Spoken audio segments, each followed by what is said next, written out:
गौरी शंकर जी 3-4 महीने से स्ट्रगल कर रहे हैं और लोगों के दिलों में बस बेदाग आदमी है। हमारे दिल में ये बस गए हैं, ईमानदार है। हमारा पहाड़ी स्टेटस का एक इशू इम्पोर्टेंट इशू है जिसके लिए हम सड़क से लेकर टॉप तक लड़ेंगे। शंकर जी मास्टर गौरी शंकर जी शंकर साहब 3-4 महीने से स्ट्रगल कर रहे हैं और लोगों के दिलों में बस गए हैं। जैसे इनके मन की सच्चाई जो अंदर से बोल रहे हैं, तो इससे लिहाज से तो लग रहा है कि 100% वोटिंग जो होगी वो गौरी शंकर के हक में होगी। जी गौरी शंकर जी हैं, अगर गौरी शंकर जी हैं तो बेदाग हैं, भगत हैं, ऊपर वाले के भी भगत हैं और दुनिया के भी भगत हैं। तो मैं समझता हूँ कि ये वोट के हमारे ज्यादा हकदार हैं और वोट आपने इनको करना है। मास्टर जी को देखो जी, मैं झूठ बोलता नहीं, पहली बार मुलाकात हुई है, लेकिन मुझे बातों से लगा कि कुछ सच्चाई है अंदर। इनके दिल के अंदर जो है ईमान है, ईमानदारी है। ईमानदार जिसके अंदर ईमान होगा वो सच बोलेगा, ना धड़क बोलेगा। तो इसलिए मुझे उम्मीद है कि सच बोलने का हम भी इन सच्चाई का साथ देंगे। सच्चाई जो होगी ना, तो कोई सीधी बात है जी, बेदाग आदमी है। नेता को हमारा दिल कहता है कि वोट दें और वोट देंगे। सब ने लूट लिया हमारे को, हमारा कोई भी सुनाई नहीं है, कोई कुछ नहीं है। सिर्फ जाति बांटने वाले आते हैं हमारे बीच, जो भी आते हैं चाहिए इनके अंदर। हमने कुछ बातें सुनी तो इसलिए कहते हैं कि मास्टर साहब को वोट दिया जाए। भक्त हैं और इनकी दिलों की सच्चाई हमारे अंदर बस गया है और हम जितने भी लोग हैं, मुझे उम्मीद है कि वोट करेंगे 95% मास्टर साहब को करेंगे जी। गौरी शंकर की बात है, हमारे दिल में ये बस गए हैं, ईमानदार है। जहाँ तक है, जो है पूरा मतलब के 100% वोट जो लोहाई महाराज से इसके साथ है। मास्टर साहब आज सुबह से तकरीबन 11 बजे हमारे साथ मुखातब हुए, तो अब दिन के शायद 2-2:30 बज रहे हैं। तो इनसे जो तबादले ख्यालात हुए, जो अरमान इसके हमने सुने, तो ये अरमान जो इनके दिल के थे वो हमारे दिल में बस गए, क्योंकि ये सच्चे हैं, पक्के हैं और ख़ानदानी हैं, झूठ पसंद नहीं है। तो इनके ख्यालात हम देखकर हमें बहुत खुशी हुई है और हम 100% वोट जिस कदर भी हमारे इलाके का होगा वो इनको दिया जाएगा। नवजोत का रिजल्ट जो है 101% मास्टर गौरी शंकर के पास है। और रही बात मुद्दों की, तो कुछ मसले ऐसे थे कि जिनकी सरकार चल रही है, अभी पीछे गर्मियों की बात थी, तो वहाँ पर कुछ मुद्दे ऐसे थे कि पानी तक लोगों को पीने के लिए नहीं था। तो सिर्फ एक फ़ोन करने की वजह से मास्टर जी ने पूरे इलाके में पानी का बंदोबस्त किया। तो अभी लोग उनके दिल में बस गए हैं और 101% उनके साथ हैं।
जी तुम आगे बढ़ो, हम तुम्हारे साथ हैं। मास्टर गौरी शंकर जी तुम आगे बढ़ो, हम तुम्हारे साथ हैं। आजाद साहब जिंदाबाद, आजाद साहब जिंदाबाद, गुलाम हैदर साहब जिंदाबाद, जनाब गुलाम हैदर साहब जिंदाबाद, तुम आगे बढ़ो, हम तुम्हारे साथ हैं।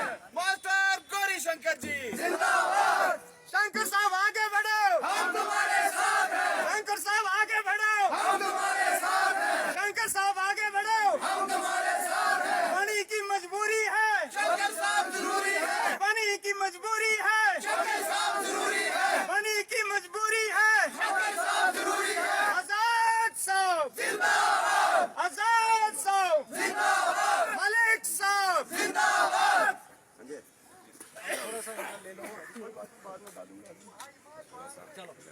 चलो थोड़ा सा ले लेते हैं इसके बाद। सर सबसे पहले तो आपको बहुत बहुत बधाई हो। और जिस तरह से सर एक पहली बार आपको डीपीएपी की तरफ से जो है कैंडिडेट के तौर पर यहाँ पर टिकट दी गई, सर क्या कहना चाहते हो? सबसे पहले तो मैं शुक्रिया अदा करूँगा जनाब आज़ाद साहब का, जिन्होंने मुझे इस लायक समझा कि मैंडेट जो है वो बनी लोहाई मल्हार असम्बली हल्का जो है वहाँ से मुझे मैंडेट दिया है। उसके लिए पूरी पार्टी का और आज़ाद साहब का पार्टिकुलरली बहुत शुक्रगुजार हूँ। और साथ में जनाब मलिक साहब का, जिन्होंने जो मेरा मार्गदर्शन किया, उनका भी बहुत बहुत शुक्रिया अदा करता हूँ। इसके अलावा सभी सपोर्टर्स का, सभी साथियों का, और पिछले 4 महीना से जो टीम साथ चल रही हैं उनकी मेहनत का रिज़ल्ट है कि मुझे इस लायक समझा कि मैं बनी कॉन्स्टिट्यूंसी की जनता जो है उनको डीपीएपी के बैनर तले लीड करूं। इसके अलावा जैसा कि अभी सुबह सुबह ये न्यूज़ आई तो मैं यहाँ बनी से बाहर था, थोड़ा अभी जस्ट पहुँचा हूँ। हालांकि आज हमारा भंडार जाने का प्रोग्राम है। एक काफ़ी बड़ा जश्न करना चाहते थे, काफ़ी बड़ा प्रोग्राम जो है वो जो हमारे सपोर्टर्स एंड वोटर्स हैं वो एक बहुत बड़ा जश्न करने की तैयारी कर रहे थे, लेकिन हमने पहले ही भंडार में टाइम दे रखा है, इसलिए भंडार के लोग जो है वो इंतज़ार कर रहे हैं। उस तरफ अब जाना है। एक बार पूरी पार्टी का, पूरे समर्थकों का और पूरी जनता का और मीडिया का जो आप ये कवरेज दे रहे हैं, आप सबका बहुत बहुत शुक्रिया, बहुत बहुत धन्यवाद। मास्टर जी एक बात करेंगे कि जिस तरह से किन मुद्दों को लेकर जो है आप चुनाव में उतरे हैं और वोटर्स के लिए क्या पैगाम रहेगा? देखिए, वोटर्स के लिए पैगाम तो हम पिछला जैसे 4 महीना से लगातार डोर टू डोर दे रहे हैं। जो पैगाम है और जो जनता के मुद्दे हैं इस बार वही इस इलेक्शन में रहने वाले हैं। जनता के मुद्दों में सबसे पहले जैसे अनएम्प्लॉयमेंट है, पढ़ा लिखा यूथ है वो कम्प्लीटली इन्होंने इग्नोर किया हुआ है, काफ़ी फ्रस्ट्रेट है। इसके अलावा हमारे जो डेली वेजेस हैं, रेवरे खेल हैं, हमारा ये इसके अलावा हॉस्पिटल की स्थिति है, एजुकेशन की स्थिति है, पढ़ाई बिल्कुल नहीं है। हमारा मजदूर तबका जो है उनको जो वेजेस हैं जो मिलने चाहिए प्रॉपर वो नहीं मिल रहे हैं, काफ़ी सफ़र हो रहे हैं, पेपर्स के पीछे ही दौड़ रहे हैं। इसके अलावा जैसे हमारे कॉलेज के उसका साइंस स्ट्रीम का इशू है, लोहाई मल्हार के जो तहसील है वो एक बुरी तरह से इग्नोर की गई है। रोड कनेक्टिविटी जो है कटली से आप मल्हार तक देखें तो कई सालों से वो सफ़र हो रहे हैं लोग। इसके अलावा नजोत एरिया है, नजोत को कनेक्ट करना एक हमारे उसके साथ मछेडी के साथ बहुत से एरियाज़ हैं, बहुत से जैसे कई एरियाज़ में अभी लाइट तक नहीं है। इतने इश्यूज़ हैं, इतने प्रॉब्लम्स हैं लोगों को कि मैं यूं कहूं कि इनकी लिस्ट अगर आपको गिनाने लगें तो सिर्फ इन समस्याओं की लिस्ट ही आधा घंटा उसके लिए लग जाएगा। लोगों के मुद्दे जो हैं वो लेकर के आगे आ रहे हैं और लोगों से भी ये भरपूर समर्थन मिल रहा है, भरपूर प्यार मिल रहा है। जैसे मैं कल ही रात को अपनी टीम के साथियों, दूसरे साथियों के साथ जो दिन रात मेहनत कर रहे हैं, यहाँ इलेक्शन जनता लड़ रही है और जनता जो है वो जो सपोर्टर्स हैं, साथ देने वाले हैं, वो बिना किसी पार्टी के हर उसको छोड़ करके एक ऐसे उस पर मार्ग पे चले हैं जो चेंज करना चाहते हैं। और बनी में चेंज इस बार डेफिनेटली आएगी। इस बार न जाति के नाम पे वोट है, न धर्म के नाम पे वोट है। वोट जो है वो डायरेक्टली मुद्दों पे होगा। और जो मुद्दे हैं जैसे हमारा पहाड़ी स्टेटस का एक इशू, इंपॉर्टेंट इशू है, जिसके लिए हम सड़क से लेकर टॉप तक लड़ेंगे। जिस डेलिबरेटली हमारे बनी कॉन्स्टिट्यूंसी को इससे इग्नोर किया गया, जो हमारा राइट था, जो हमें मिलना चाहिए था, उसके लिए हमारा कड़ा संघर्ष रहेगा। इन मुद्दों को लेकर के हम इस मैदान में उतरे। बहुत बहुत